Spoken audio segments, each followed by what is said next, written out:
Why in 1981 we brought in the Charter of Rights and Freedoms, which wasn't passed by the Prime Minister, it was passed by 9 provinces and the Prime Minister. It's a national document that applies to everyone here today and everyone all over Canada.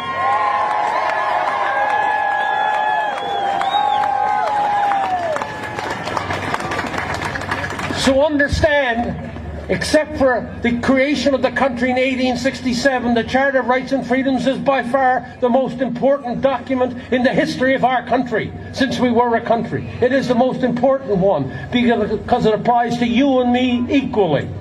Yes. Every individual on this planet is unique. Like every snowflake is unique, every individual is unique. And therefore, when you get a document which says that I have these freedoms and I have these rights, that means every single one of us, from Defino to Iqaluit to Bonavista to the Niagara Peninsula, every Canadian is equal and has equal rights before the law. Section 2 of the Charter of Rights and Freedoms, what does it say? It says you have freedom of expression, you have freedom of conscience, you have freedom of religion, you have freedom of expression, and you have freedom of the press. What else does it say? It says you have freedom to associate.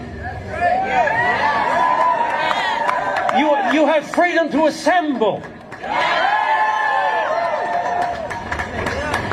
And in Section 6 it says you have the right to travel anywhere in this nation, anytime. And you even have the freedom to leave this country if you so want. But most importantly for a lot of people who now see this, it also says in Section 6, you have the right to pursue a livelihood anywhere in this country.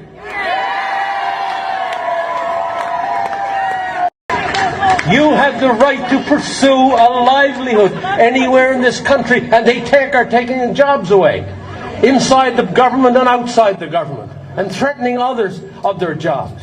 And then number 7 says, Section 7 says, you have the right, listen to this one, to life, liberty, as Dr. Agassi talked about, and Dr. Hoff talked about. And you also have the right to your security of the person. Nobody is allowed to touch you unless you agree.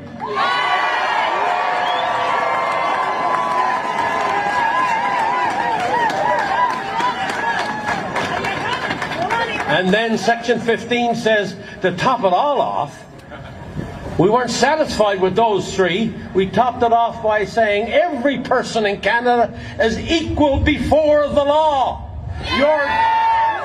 You're just as equal as Justin Trudeau. You're just as equal as John Horgan. You're just as equal as Adrian Dix. And by damn, you're really just as equal as Bonnie Henry.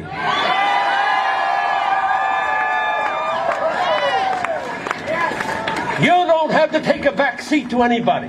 No. You have your rights and your freedoms as an individual. This business of group rights and this business of lobby group rights and all the rest of it completely disguises your rights as an individual. And we've got to be very careful going forward that we don't lose these rights to these groups, that they take over and dominate the government of British Columbia or the government of any province. You must remain steadfast that as an individual you come first, the groups come second that you form with. And that's very important for any democracy anywhere in the world. When the individual gets submerged by a group or something else, that's the beginning of the decline of our democracy. So those 4 sections of the Constitution and of the Charter of Rights are absolutely sacrosanct, okay?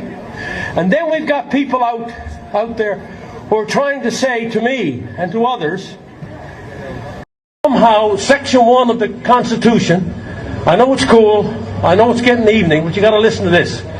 Somehow that Section 1 forgives the government. And that they can go ahead and override those other 4 sections I just mentioned. I got news for them. There are 4 tests that had to be met. Well, first of all, that Section 1 doesn't even apply to our circumstance. Because when we wrote that section, the whole idea was that the only way you could override these sacrosanct rights and freedoms of individuals, which, if there was a dire situation in the country like war or insurrection, a virus from which 99% recover, is no war and no insurrection.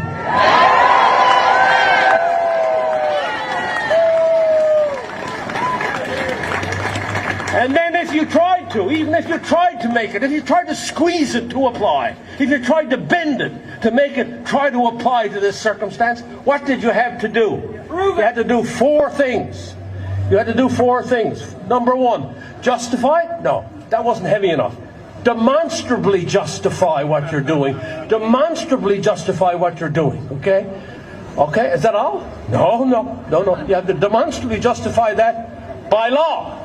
Yes. That meant a new law, not the existing laws that they're using. New circumstance means new law. Where's the new law? They never went to the Parliament. They never went to the provincial assemblies to get a new law. They tried to use the existing law. They skirted around the Charter of Rights and Freedoms by law. Number 3, using reasonable limits. And number 4, you had to do all of those other 3, but remember, it had to be done in a way that was consistent with a free and democratic society. What they're doing is not consistent with any free or democratic society. It's more consistent with a totalitarian society. So don't be fooled by those who try to tell you that somehow you can skirt around the Charter of Rights and Freedoms. I was there. And freedoms. I was there. I helped write the damn thing, and they're wrong, and we're right.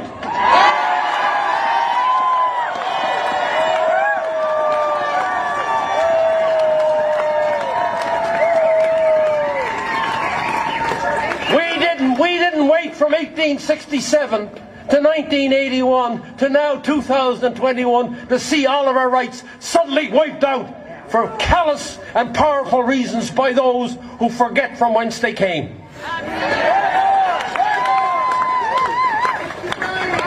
Ours is a country worth fighting for. Listen to me, I was 7 years old before I became a Canadian.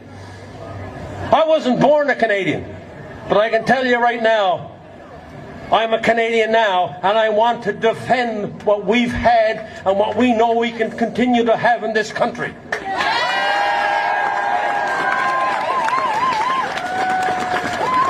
And you and me are not going to take a back seat to all those who are trying to somehow excuse what happened. We're not going to take a back seat to these people. We're going to stand next beside them or above them and tell them that we want a prosperous, secure and free Canada for the future, for our children and from our grandchildren, and you have no right to try to steal that away from us.